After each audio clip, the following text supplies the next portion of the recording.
Guys, jadi Kiki ini tuh adalah sahabat gua dari kelas 1 SD. Lu berapa tahun sih tinggal di Jepang? Gue masuk Jepang 2009. Berarti sampai sekarang 15 tahun ya. Waktu termasuk orang yang sensitif gak sih? Sensitif banget sih sebenarnya. Sensitif banget ya? Itu kan ada gapura. Anak gue tuh tidur merem. Tiba-tiba ngelewat dari gerbang itu, matanya melek, nangis kejek. Wah, ternyata pertama kalinya gue tahu itu taman besar. Di tengah itu ada kolam yang bentuknya kayak kunci.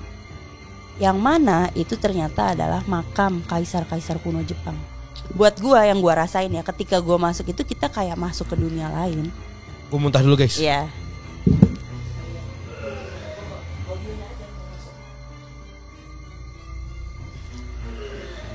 Ceritanya kayak biasa aja gitu. Cuman dari tadi gue traveling mulu Ki. Iya kan? Lu kayak Lu ngeliat kan? Iya lagi. Iya kan? Itulah guys, sebenarnya kenapa gue juga berusaha barrier dan berusaha ngontrol. Karena kita gak tahu efeknya. Ke sekuat Bapak Fadi Iskandar aja bisa bereaksi. Minum dulu. Wah menarik juga berarti Jepang ya. Menarik.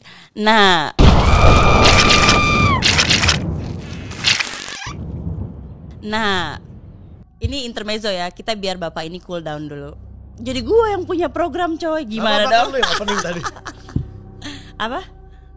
Ya, jadi waktu dia mau ke Jepang, itu tuh udah berapa kali ya bang ngontak gue, Ki, gue mau ke Jepang. Oh, ya jadi gue tahu ketemu lu lagi cerita. Nah, ini kita cool down dulu. Intermezzo dulu guys. Intermezzo dulu.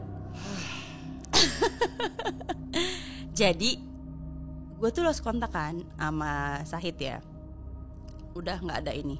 Sampai suatu hari suami gue nonton satu inilah tayangan YouTube, dan dia emang suka yang begini-beginian gitu.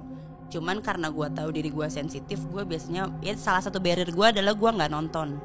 Karena dengan nonton aja gue bisa langsung visualnya masuk gitu kadang-kadang. Jadi kalau nggak salah waktu itu kemarin Dika cerita nonton yang DMS KTJ. Featuring KTJ. Iya. Nah, suatu hari dia nonton KTJ yang featuring DMS. Yang lucu adalah yang mimpi gue. Dia nonton yang mimpi gue. Jadi gue nggak bisa tidur, berat banget kata gue. Nah, gue udah tahu nih kalau gue berat berarti Dika melakukan sesuatu. Apa yang suami lu lakukan? Nonton, maksudnya dia nonton. Iya. Nah, bangun-bangun gue pagi langsung, Mbak, nonton apa lo? Dia udah tahu ya, kita karena teman. Gue tahu banget pasti muka laki lu sedikit. Gue ketahuan. Gue nonton Jav. Enggak, parah. Oh enggak ya? No. Oh bukan ya? No. Ternyata nonton horor. Iya, gue ya begitu udah ini udah sepaham. Nonton apa lo? Gue ini nonton seru banget. Itu visualnya ke gue semua. Lu nonton apa? Terus dia nunjukin, ini loh, ini gue, emang dia suka banget kan nama itu. Gue nonton KTJ yang lagi seru banget, lagi ke collab sama Mbak Sarah Wijayanto yang DMS.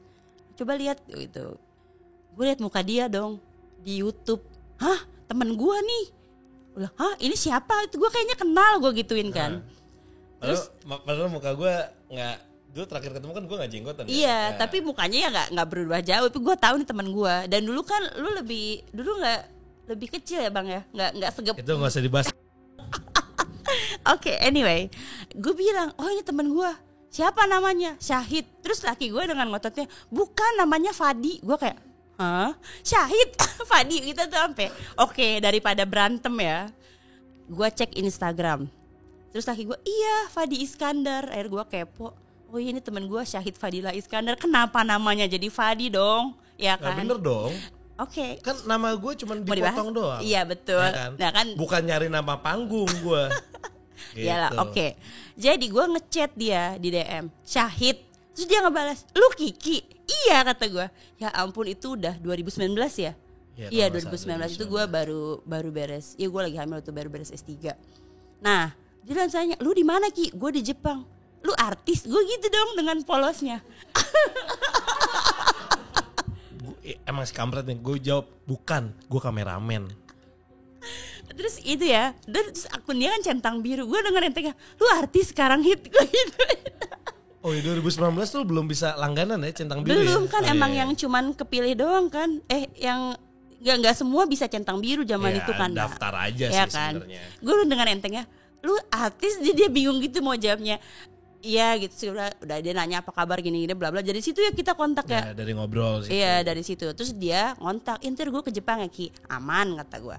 2021, 22 deng, nggak lama habis pandemi ya, yang lu udah ada rencana ke Jepang kan? Rencana gue kayak tadinya gue pengen birthday trip gitu ke Heeh, Jepang. Cuma gue bingung juga. Katanya orang Jepang tuh kan nggak semuanya pakai bahasa Inggris ya. Iya betul. Jadi gue punya teman, gue kontak lagi loh. Ki, gue kayaknya mau ke Jepang. Dia udah ngontak, tapi ya Sahid omdo kadang-kadang.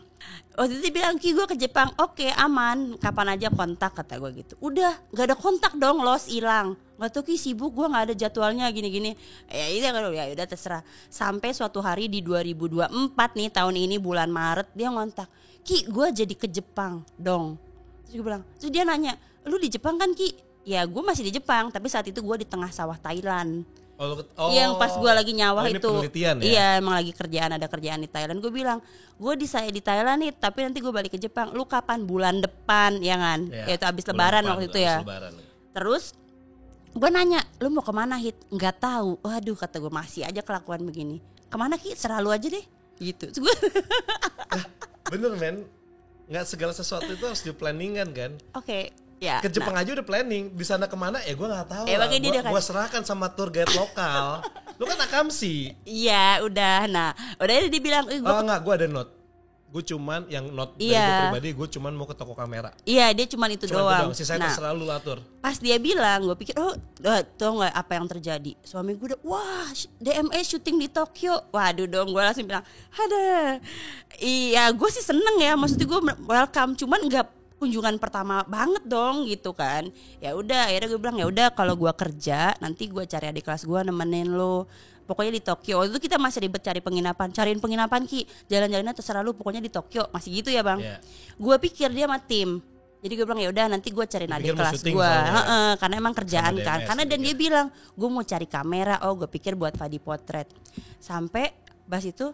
Jadi berapa orang yang bang berangkat? 8. Ini gue sama ayah bunda. Deng kata gue, waduh ayah bunda. Masa iya gue kasih adik kelas kalau ayah bunda yang datang. Tahu nggak guys? For the first time in my life gue cut semua schedule, gue cancel. Ini orang-orang Jepang temen-temen lu pada nonton nih. Oh jadi izinnya gara-gara si Fadi ya gitu. Gue cancel. Kalau udah ayah bunda yang turun, gue turun sendiri ini mah ya udah gue cancel. Tapi kalau ngajaran bisa diganti ya. Tapi misalnya ini kan kita udah sering banget ya DMS ke Amerika. Dan mungkin nextnya kita, soalnya gini, Amerika tuh kan gede banget ya. Gede banget, jadi kayak gak pernah habis dan banyak banget tempat-tempat yang banyak gila gitunya. energinya gitu kan. Benar.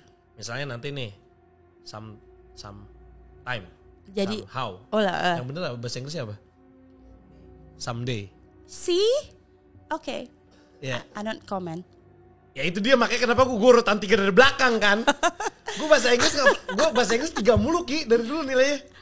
I know. Lu masih ingat Bu Neti gak? Tahu gue. Nah, oke, itu guru bahasa Inggris. Perlu dibahas nih contek-contekannya, perlu dibahas. Gak usah, yang penting gue lulus aja. Ya udah. Ya jadi someday misalnya DMS ke Jepang nih, lu ready ya aturin segala macam. Ya. Berarti Nara masuk list tuh. Waduh, ya itu ya. Itu pasti Mas Nunu. Ya kan, banyak gambar banget, gambar banget itu sih. Ya gitulah. Ya kan gitu, lu belum apa-apa baru denger ceritanya doang udah bereaksi kan. Ya. Sebentar, lu kan di Jepang, kan lu sempat penelitian kayak ke beberapa negara, Indonesia juga dong. Iya banget. Karena kan kalau kita ngomongin petani Indonesia, iya benar. 2/3 komoditi yang ada di dunia, yang dibutuhkan dunia ada di Indonesia. Iya. Ya kan, mau nggak mau lo harus teliti juga kan. Betul. Oke, berarti lu sering ke Indonesia. Sering. Setahun ada berapa kali? Setahun biasanya 2 kali. Setahun ada 2 kali. Oke, lu pernah nggak ngalamin hal horor yang ada di Indonesia? Apalagi setelah lu bisa sensing gitu. Banyak. Setiap hari, enggak setiap hari sih, maksudnya setiap kali gue field trip ya, maksudnya field research pasti kejadian.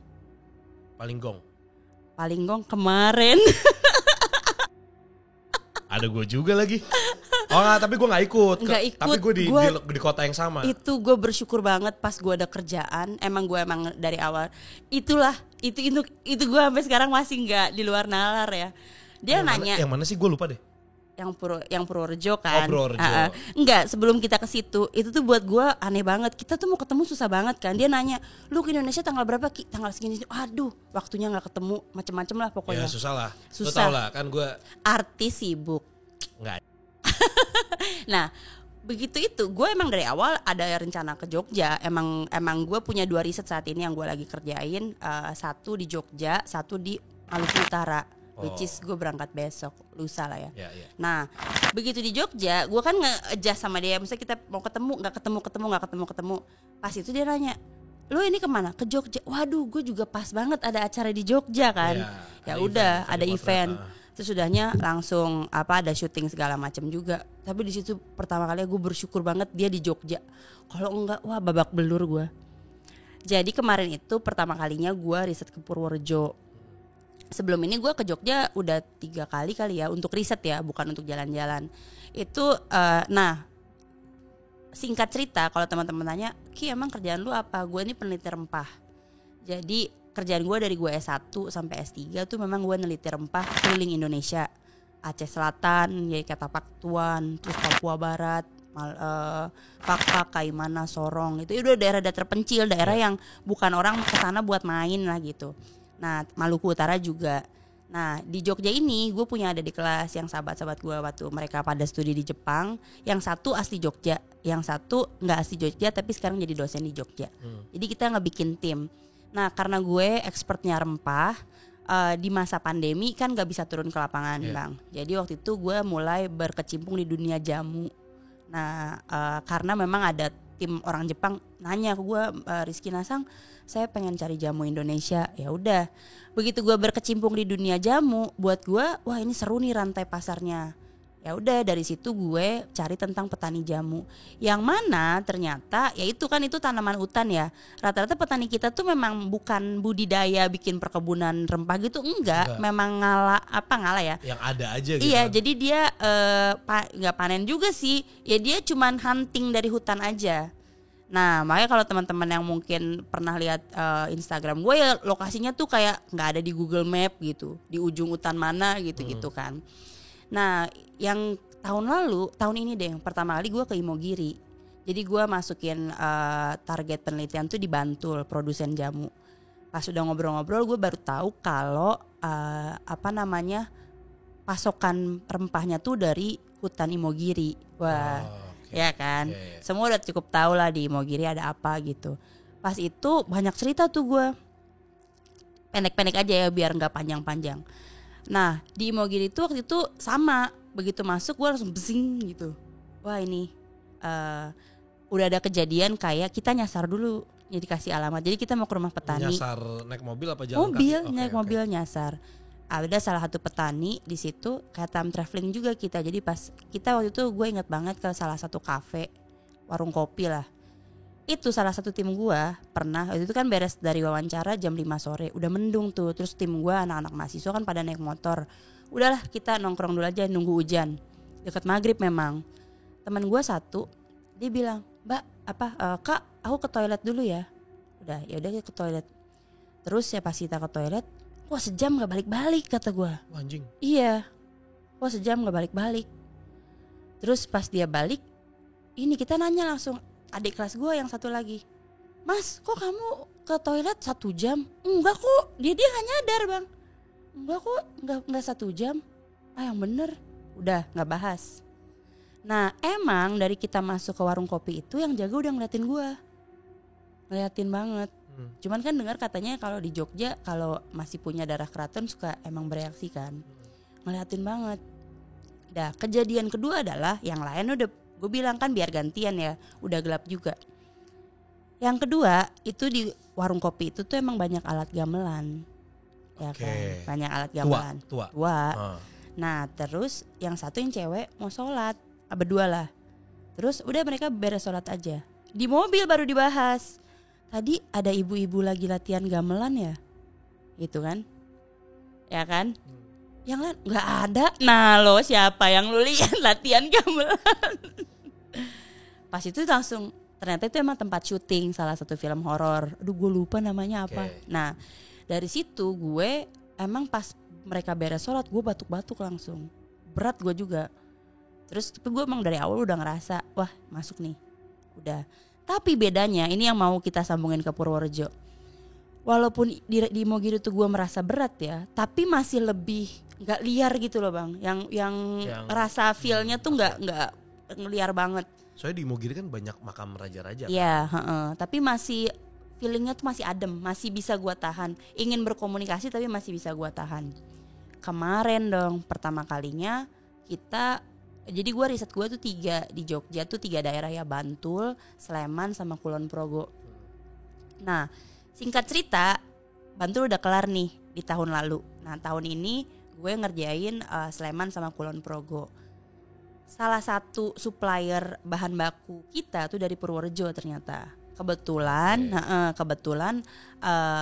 sahabat gue di Jepang emang asli situ dan dia bilang juga, Mbak kamu riset jamu ya? Iya di kampungku banyak katanya gitu. Nah ya udah akhirnya kita ditunjukin, datanglah gue kemarin ke Purworejo baru jam 3 sore.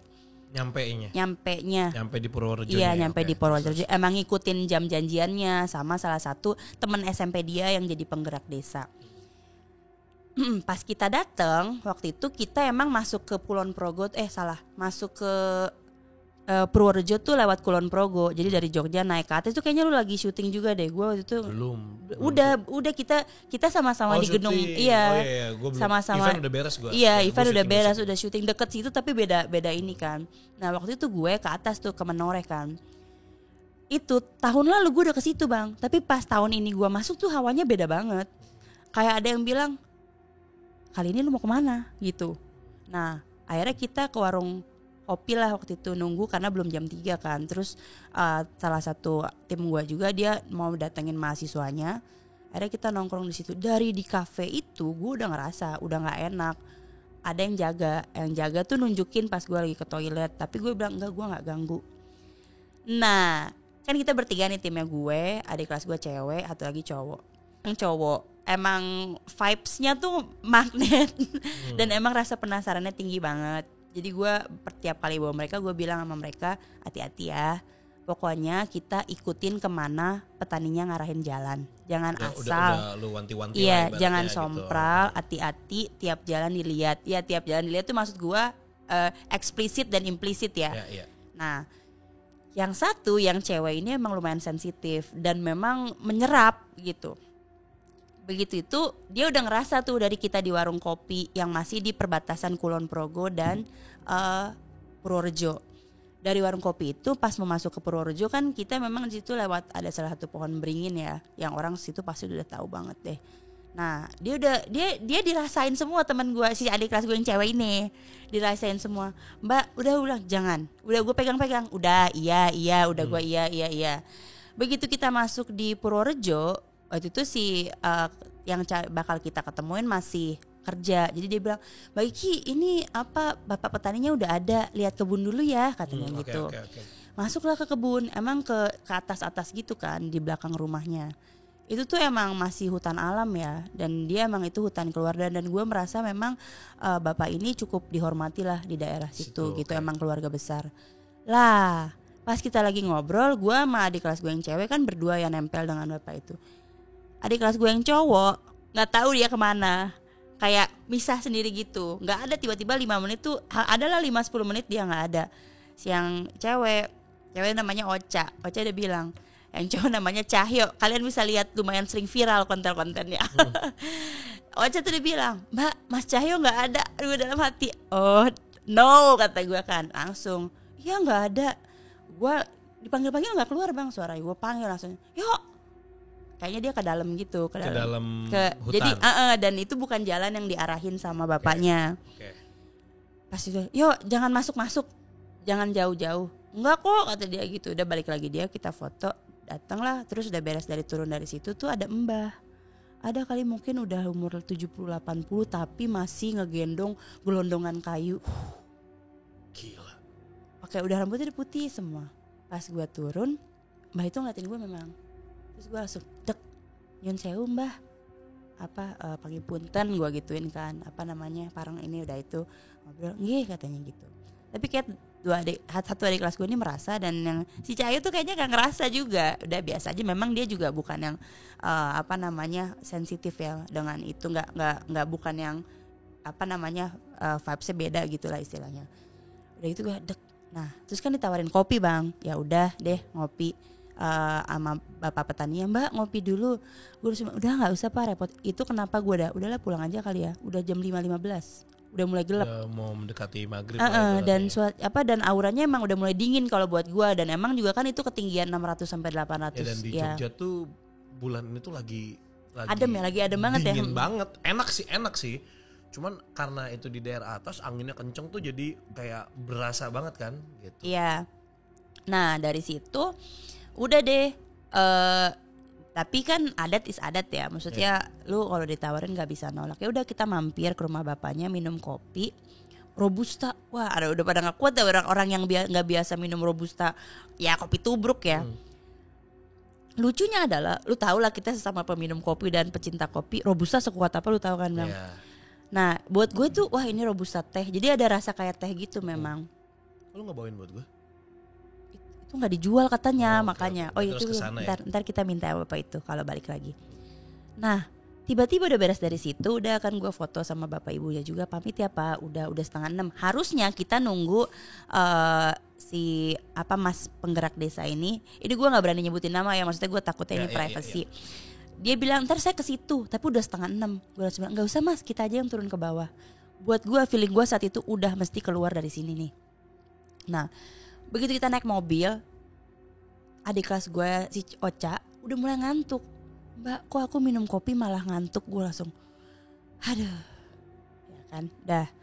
Terus akhirnya kita si Cahyo yang nggak tahu apa-apa cuek aja berarti. Iya dia juga cuek aja. Ya udah, tapi gue tahu emang anak ini baik. Cuman emang yang gue salut dari Cahyo ya namanya kita otak-otak peneliti ya, emang rasa penasarannya tinggi. Betul, emang harus penasaran terus. Iya gitu. Dan emang dia emang pengen tahu, eagerly pengen tahu banget gitu. Dan emang anaknya cukup kuat sih menurut gue, bentengnya cukup kuat gitu. Nah yang gue ngeri adalah Pak supir kena bang. Itu posisi lu lagi pas turun dari atas kan, dia nyetir. Awal-awal gue udah ngeliat pas supir gue kan dia di depan lah ya, gue kan di belakang. Jadi posisinya Pak supir, Cahyo gue, Ocha gue. Jadi Pak supir dengan Ocha tuh depan-depanan. Nah tapi kan kita mesti pamit dulu ya ke balai desa. Jadi udah turun dari atas dari rumah petani, dari kebun ke balai desa, gue pamit, mas pamit ya, gue bilang gitu. Mbak yang saya ini nggak bisa nemenin, nggak apa-apa nanti saya balik lagi. Udah 5:30, tiba-tiba 5:30 ya. Terus Pak Mas Sigit, aduh kesebut maaf ya mas, mbak nggak enak nih perut, ya udah kamar mandi dulu. Ada 15 menit bang. Oh udah iya. Jam 6 tuh berarti. Iya, gue udah feeling wah Mas Sigit nggak ini nih, nggak aman nih kata gue kan. Ya udah pas udah naik mobil semua pamit lah kita. 45 udah mulai ngaji dong, udah mulai ngaji, wah udah mau maghrib. Terus gue langsung nanya, mas oke? Ya perutnya nggak enak mbak. Ya udah yuk cepet turun aja.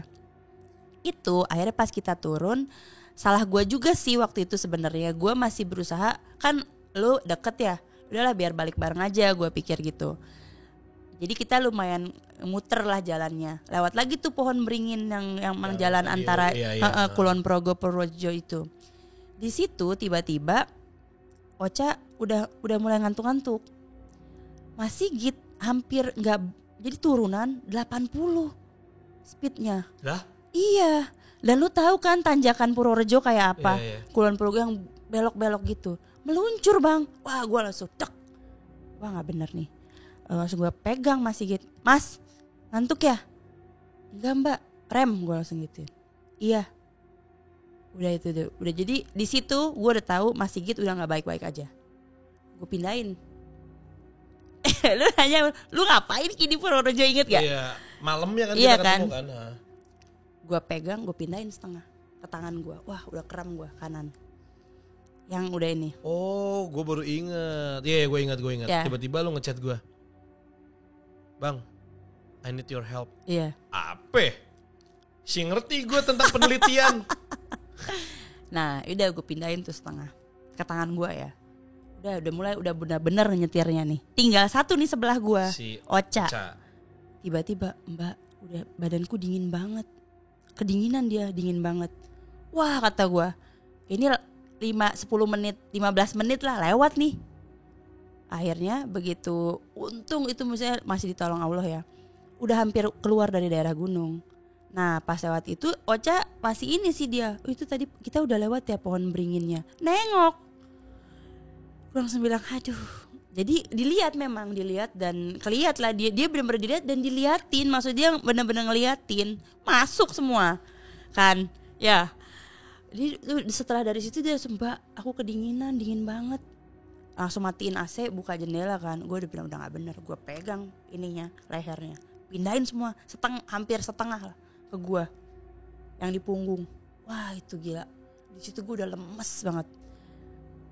Udah gue pindahin, gue udah mulai gak enak tuh gue. Tapi gue bilang wah ini berat. Akhirnya pas udah hampir keluar, ya lu nanya ya nanti. Terus kan lu nanya, kok lu terima semua? Ya kalau kita keluarin di situ lebih banyak lagi bang. Harus nerima dulu kan, diterima aja dulu. Toh kita emang niatnya nggak jelek kan. Iya sistemnya gitu ya cara lu ya. Iya, lu tampung dulu. Iya tampung dulu dan memang kita nggak ngeganggu. Kalau kita langsung ngelawan itu kayak nyerang. Bentrok. Jadi gue tahan jadi dulu. Jadi lu kayak ibaratnya komunikasi.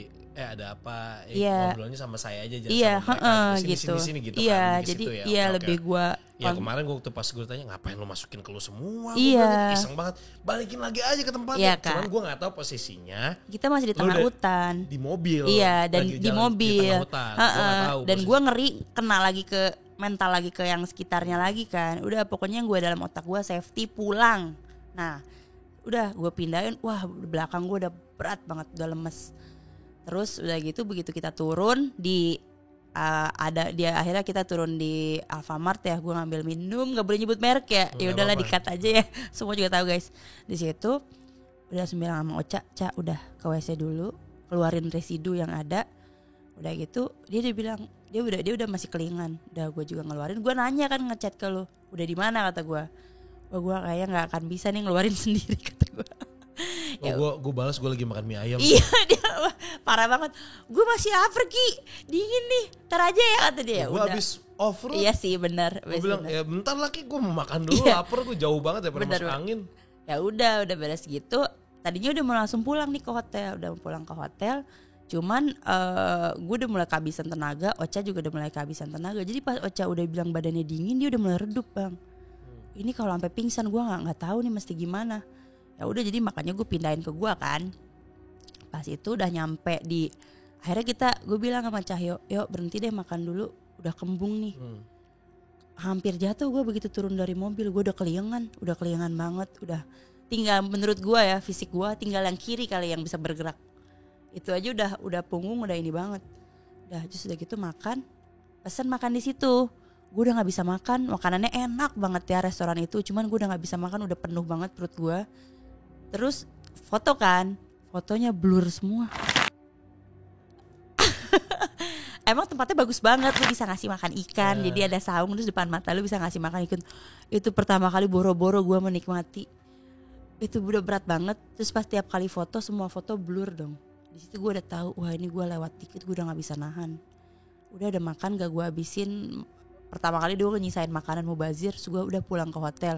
Untung emang kita janjian ke hotel mau ketemu sama ini kan manajernya udah janji gitu. Nah ya udah mau meeting di itu ketemu dia langsung liat, lu nggak apa-apa? Nggak apa-apa. Udah lemes banget. Ya itu kejadiannya. Si Gigi udah lemes ya. Apa sih lu? Gue masih bercanda-bercanda. Dia masih bercanda parah banget. Iseng banget lu kata gue. Iya dia langsung bilang lu ngapain? Sini gue nanya. Baru duduk pindah. Baru gue tempel gini. Dia yang langsung bereaksi parah banget itu. Di situ itu menurut gue ya seumur-umur gue udah ke hutan Papua udah, Maluku udah, Aceh udah semua yang maksudnya yang hutan besar-besar ya. Tapi nggak ada yang se ekstrim Purworejo ini sih. Yang kemarin. Iya, dan vibesnya beda hutan Imogiri dengan hutan Purworejo tuh apa ya? Kalau Imogiri masih ada kayak vibes keraton. Ya. Masih ada vibes energinya. Nyaman lah ibaratnya. Ini tuh enggak, emang energinya liar banget, kayak everything yang lu cari bisa ada di situ. Positif, negatif tuh ada di situ semua. Nomor togel juga bisa di situ. Gua gak ikut campur. Gitu. Tapi gini, apa yang ngebedain? Apa ya gue nyebutnya ya? Energi di Jepang sama energi di Indonesia. mungkin nanti pertanyaan gue adalah lebih kayak sosok tanda kutip ya, sosok makhluk astral yang ada di Jepang sama di Indonesia bedanya apa sih? Karena kalau versi gue kan, kalau Indonesia itu di pohon, kalau di Jepang munculnya dari TV, itu doang yang gue tahu kan. Baru gue bilang, oh yang nongol dari TV ya gitu. Apa ya, aduh pertanyaan berat nih buat gue, karena gue kan lu yang mengalami di dua negara ini kan. Okay. Gitu. Kalau gue kan di Jepang kemarin, yang gue alami kan kayak, wah, okay. Murah di Jepang gitu. Yes. Kalau lagi sale murah emang. Yang gue rasain ya, kalau ini yang gue rasain secara personal gue ya, kalau di Jepang gue masih bisa bayarin, gue nggak ganggu. Ini gue pendatang, biar gimana? Di Jepang. Iya, maksudnya itu emang ada di situ dan emang bagian dari yang mereka jaga juga ya. Tapi gue nggak berniat ganggu dan ya selama gue tidak mau interaksi, gue nggak interaksi gitu. Jadi memang mereka lebih itu udah mindset orang sih. Dan gue kalau di Jepang gue nggak mencari hal-hal begitu juga, gue nggak mau bereaksi juga, berinteraksi juga. Gue tetap membenteng diri gue orang luar gitu bang. Jadi interaksi dengan mereka, oh enggak, gue nggak cut langsung. Nah sosoknya pun lebih sosok homie ya, maksudnya emang bagian dari keluarga itu gitu-gitu. Oke. Jadi bentuknya kayak masih manusia-manusia juga gitu ya. Jadi lebih banyak yang lu lihat tuh residu energi gitu. Iya, residu energi. Ada yang pakai jubah-jubah gitu. Masih ada kayak gitu masih. Terus dan in a way gue juga nggak mencari hal-hal yang emang sosok-sosok yang pengen pengen dipanggil dengan sengaja tuh enggak gitu. Dan gue kan nggak get involved di dalam dunia itu ya. Yang beda kalau di Indonesia itu mungkin karena gue juga ini orang sini juga gitu. Jadi vibes hatinya tuh lu masih orang kita gitu. Itu tuh banyak yang sosoknya apa ya, bisa dibilang positif negatifnya tuh berasa banget gitu. Dan bisa dibilang kalau dalam hati gue kayak emang ada yang penunggunya, emang gue yang punya di sini gitu. Ada sosok-sosok kayak gitu. Nah itu tuh lumayan. Gue kadang-kadang kalau jalan-jalan sama tim ya, tiap orang kan kita nggak bisa kontrol mindset orang dan nggak bisa kontrol hati orang ya guys. Buat gue di hidup tuh cuma dua yang nggak bisa kita kontrol, hati orang sama otak orang. Jadi kita nggak tahu nih orang-orang dengan tim kita tuh punya mindset seperti apa. Sayangnya juga sih, tapi kita nggak bisa menolak kita ada di satu situasi dan tempat yang sama kan. Jadi kena imbas juga gitu. Nah kalau di Indonesia tuh gue akhirnya dengan sendirinya jadi bisa ngerasain yang sebenarnya gue nggak pengen ngerasain, jadi dirasa gitu. Kayak waktu kita ke kafe yang waktu itu yang di Prambanan itu kan juga. Itu tuh juga sebenarnya gue nggak niat begitu gitu. Cuman mungkin karena kita datang rombongan dan momennya juga nggak pas, jadi langsung kayak bersinergi dan langsung berinteraksi. Bertabrakan juga. Iya langsung. Mau ngapain lu kesini gitu? Mau ngopi. Nah, gitu kan. Nah cara bertanya mau ngapain lu kesininya tuh beda dengan antara di Jepang dengan di Indonesia. Di Jepang tuh masih ada kayak namu biar karakter orang Jepang. Ngapain gitu. Oh, jadi masih nerima dulu yang sosoknya. Bedanya di situ. Iya. Kalau di sini tuh kadang-kadang nggak langsung konfront. Iya, kalau di Jepang tuh masih ada misi masih gitu. Ada masa untuk komunikasi. Itu mungkin karena gue tidak pernah berinteraksi dengan yang berat dan negatifnya. Ada kan tempat-tempat di Jepang yang emang ditujukan untuk hal-hal begitu tuh ada. Teman-teman mungkin udah pernah dengar cerita yang di dekat Gunung Fuji yang emang terkenal orang mau mengakhiri hidupnya di situ. Itu ada, tapi gue tidak datang ke tempat itu dengan sengaja gitu. Nah, di Indonesia tempat begitu tuh banyak gitu. Tempat dengan aura negatif tuh banyak juga. Itu tuh jadi udah konfront duluan di tempat-tempat seperti itu. Itu bedanya sih yang gue rasain ya. Satu lagi sebelum kita closing. Lu pernah ngeliat orang kesurupan di Indonesia? Pernah. Di Jepang? Enggak. Oke. Itu menjawab sih sebenarnya. Iya kan? Itu sebenarnya menjawab. Nggak, gue tadi kalau lu pernah lihat gue pengen tahu aja. Kalau di Indonesia kan aing maung gitu. Di Jepang gitu kan. Ini mah dia aja. Ini mah mainannya dia aja. Enggak sih, gue nggak pernah Gak pernah ngeliat. Oke. Thank you Kiki. Gila ceritanya udah jauh banget ya sampai ke Jepang. Dan buat kalian yang pengen kenal Kiki lebih dekat, boleh kunjungin Instagram dia di @duniarizkina. Waduh. Gak apa-apa Instagram digembok, paksa aja sampai dia buka gemboknya. Ngeri gue temenan sama Fadi Iskandar. Diteror. Waduh. Oke, dan mungkin nextnya gue dalam waktu dekat ini ada kemungkinan akan balik lagi ke Jepang. Serius? Serius, karena nanti kita akan ada pergi ke Jepang. Horor nih? Enggak. Gue nyiapin mental duluan guys. Enggak, ini enggak horor. Ini jadi ada bersama Bintang Tour pergi bareng Fadi Iskandar ke Jepang. Wis. Gitu. Kita tidak wisata horor, kita wisata yang berhubungan sama belanja dan juga foto-foto. Gitu. Jadi nanti kan ada Fadi Potret juga. Lu nanti temenin gue ya. Kan? Oke. Sip. Tanggalnya fixin dulu guys. Siap. Sip. Nanti kita fixin tanggalnya. Dan buat kalian thank you banget udah nonton episode Unseen kali ini. Jangan lupa kalau kalian punya cerita bisa kirim ke email kita di fadipotret@gmail.com. Siapa tahu di episode selanjutnya cerita kalian akan kita bacain. Sampai jumpa lagi di episode selanjutnya. Thank you for having me. Bye bye. Pakai bahasa Jepang dong. Hai, matai masyo. Yoroshiku onegai shimasu. Ya itu artinya. Sayonara.